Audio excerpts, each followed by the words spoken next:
Hi everyone, I am Aditi. आज हम आपको समझाने जा रहे हैं इंग्लिश का एक poem my grandmother's house. ठीक है। इंग्लिश का ये poem my grandmother's house जो है वो कमला दास के द्वारा लिखा गया था। लेखिका कमला दास के द्वारा ये पोएम जो है उनकी ज़िंदगी पर निर्धारित है।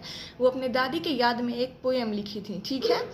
और आइए इसको पढ़ते हैं। क्या है? पोएम स्टार्ट होता है, there is a house now far away where I received love that's woman died. बहुत सालों पहले एक घर था जहाँ मुझे प्यार मिला था। डैट वुमेन डाइड, और वो औरत अब नहीं है। यानी कि अपने दादी का जिक्र कर रही हैं कि बहुत दिनों पहले एक घर था जहाँ मुझे प्यार मिला था। यानी कि ये इस वक्त काफ़ी सैड हैं और इन्हें अपने दादी के द्वारा किया हुआ लाड प्यार ये सब याद आ रहा है। कमला दास का जो ज़िंदगी था वो काफ़ी तकलीफ़ों से भरा था। अगर आप उनकी बायोग्राफी पढ़ोगे या उनकी कहानियाँ पढ़ोगे उसमें उन्होंने अपनी ज़िंदगी के बारे में बहुत कुछ लिखा है और बताया है। ठीक है। तो ये उसी का एक फ्रेज़ है कि उन्होंने एक बार एक पोएम लिखा अपनी दादी के याद में कि there is a house now far away where I received love that's woman died. बहुत पहले एक घर था जहाँ मुझे प्यार मिला, दुलार मिला, और वो वुमेन नहीं है। और वो जो वुमेन जो थी, वो औरत जो थी मर चुकी हैं, वो इनकी दादी थी। ठीक है। That house with drew into the silence, snakes moved among the books, I was then too young. वो जो घर था जहाँ उनकी दादी रहती थी वहाँ काफ़ी ज़्यादा शांति था। वहाँ किताबों के ऊपर सांप घूमते थे। I was too young to read and my blood turned cold like that. यानी कि मैं बहुत ज़्यादा उस वक्त छोटी थी उन किताबों को पढ़ने के लिए। यानी कि वो किताबों में क्या था क्या नहीं था मुझे नहीं पता। मैं उस वक्त काफ़ी छोटी थी उन किताबों को पढ़ने के लिए। मुझे समझ में उनके समझ के बाहर था वो किताब जिस वक्त की ये बात कर रही हैं। और वो जो घर था बहुत शांति से भरा था जहाँ सिर्फ इनकी दादी रहती थी। और जहाँ लोग नहीं रहते, जहाँ खाली खाली रहता है, वहाँ सांप बिच्छू ये सारी चीज़ें आ ही जाती हैं। और इनकी दादी जो हैं वो बहुत ओल्ड थी। दादी थी तो वो काफ़ी ओल्ड थी, तो वो उतना घर का जो देख रेख है ठीक से नहीं कर पाते होंगे, इसलिए यहाँ पर उनके घर का कंडीशन जो है इस तरीके से हुआ है।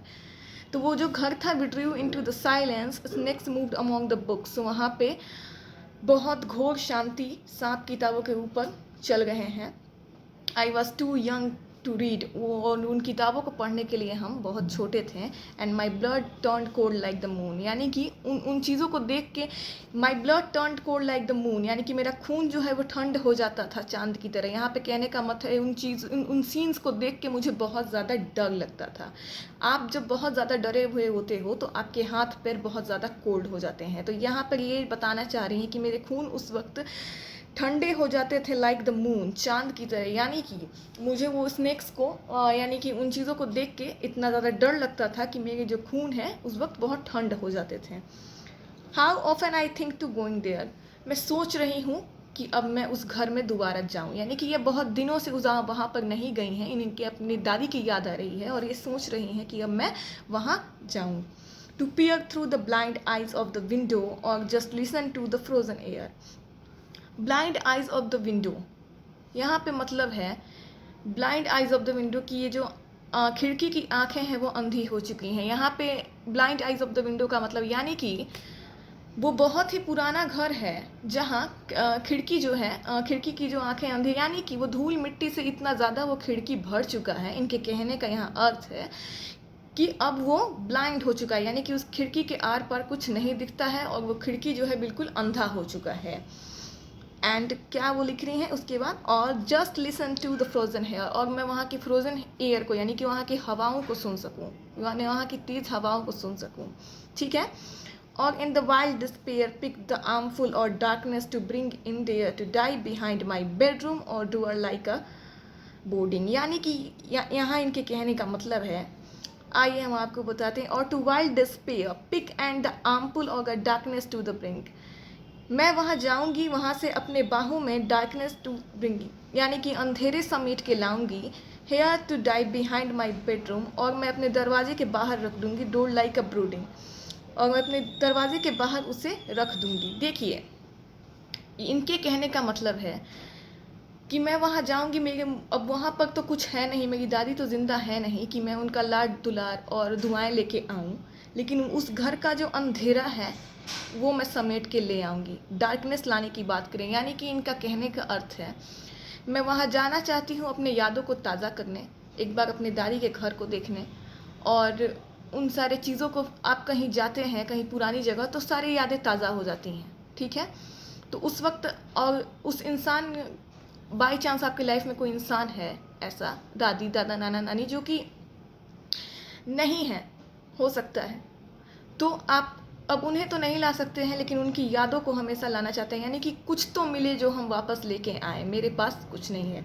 तो यहाँ डार्कनेस को ब्रिंग करने का मतलब है, यहाँ मैं अपनी दादी की यादों को जाके लाना चाहती हूँ, यानी कि उस जगह पर जाएंगे तो हमको कुछ तो महसूस होगा कि हाँ हम अपने दादी के घर आए हैं, उनके जो एहसास थे जो उस वक्त के, वो फिर से एक्टिव हो जाएंगे और उन्हीं सारे एहसासों को हम फिर से लेकर आएंगे, यानी कि दोबारा हम अपने मन को थोड़ा बहला कर वापस आएंगे, मेरे मन को थोड़ा शांति मिलेगा अपने दादी के घर को देख के।